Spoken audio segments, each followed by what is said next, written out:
Saya kira yang haram itu bukan mengucapkan selamat Natal. Yang haram itu adalah mulut yang menyakiti hati sesama manusia.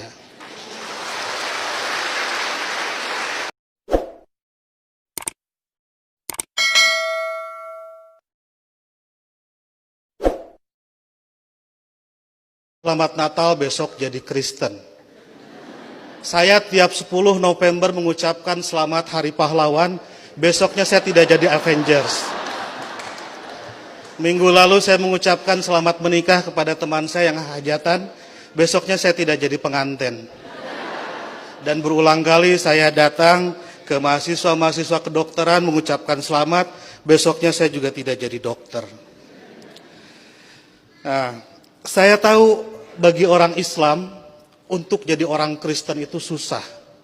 Tidak bisa karena mengucapkan selamat Natal tiba-tiba otomatis jadi Kristen. Orang Kristen mau jadi Islam juga susah. Saya tahu karena saya jelek-jelek begini di beberapa gereja mengajar katekisasi. Pendetanya bilang, kenapa saya ikut ngajar katekisasi? Karena untuk menjadi Kristen yang baik harus tahu tentang Islam yang baik. Karena selamanya kita akan bertetangga. Karena kedekatan saya dengan orang-orang Kristen seperti itu, banyak teman-teman dosen saya yang bilang, saya ini agen Kristen. Saya marah, saya bilang, saya bukan agen, saya glosir. Karena agen itu produknya cuma sedikit. Nah, jadi kata Pak Pendeta, kenapa saya diundang katekisasi? Agar orang-orang Kristen tahu tentang Islam, dan sebaliknya orang Islam juga seharusnya tahu tentang Kristen, karena ke depan kita akan terus-menerus bertetangga. Sebagai sesama tetangga, wajar dong kalau orang tetangga sedang bergembira, saya ikut bergembira. Itulah makna ucapan selamat Natal. Saya turut bergembira terhadap saudara-saudara yang sedang bergembira di hari Natal ini. Masa nggak boleh? Itu seperti kalau ada teman saya ulang tahun, saya mengucapkan selamat ulang tahun karena dia sedang berbahagia. Dan apakah dia betul hari itu lahir, tanggal itu lahir, tahun itu lahir, saya nggak tahu karena saya tidak pernah ngecek akte kelahirannya. Kan tidak lucu, Bu. Kalau kita mau, ayo kita nyanyikan happy birthday, tapi tolong berkas-berkas aktenya lihat dulu. Itu keburu kehilangan mood. Jadi soal berbagi kebahagiaan itu tidak harus terlalu prosedural. Nah, lebih dari itu, saya menganggap orang-orang Kristen itu partner saya, mitra saya dalam melakukan kebaikan. Saya harus mendorong sebagai dai, sebagai pendakwah dalam Islam, saya harus mendorong orang Islam soleh, baik, taat dalam keislamannya. Dan saya juga harus mendorong orang-orang Kristen baik, soleh, taat dalam kekristenannya. Karena kalau masing-masing baik, tidak akan ada terjadi konflik. Jadi saya harus mendorong orang Kristen,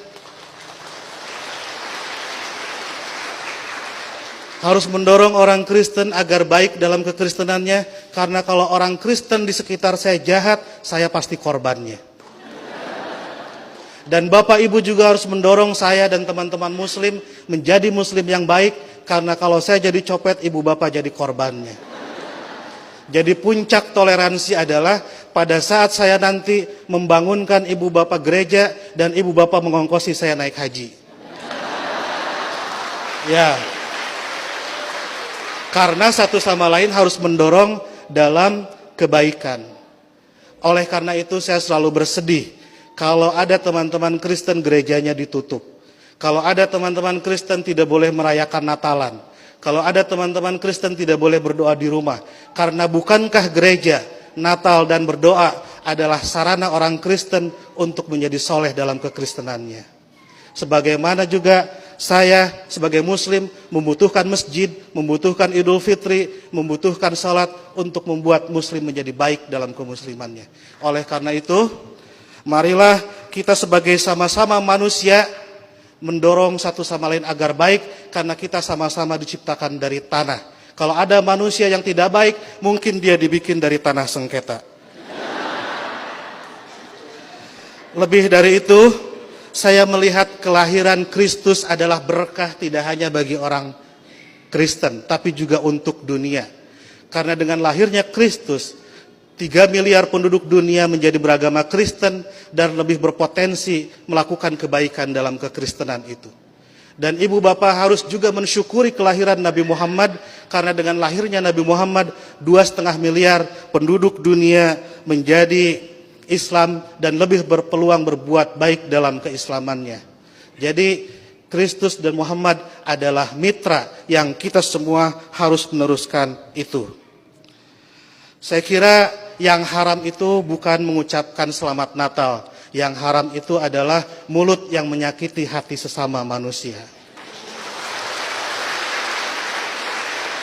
Sekali lagi saya ucapkan selamat Natal, selamat berbahagia, dan agar saya tidak menyaingi pidatonya Pak Pendeta, saya akhiri. Dan sebelum saya akhiri, teman-teman santri saya bawa bunga Pak Pendeta, ingin membagikan kepada Pak Pendeta, petugas gereja, dan ibu bapak sekalian. Tapi karena bunganya tidak banyak, yang dapat hanya sebagian, yang lain insya Allah dapat bunga bank untuk belanja Natal. Boleh bagi bunga? Oke.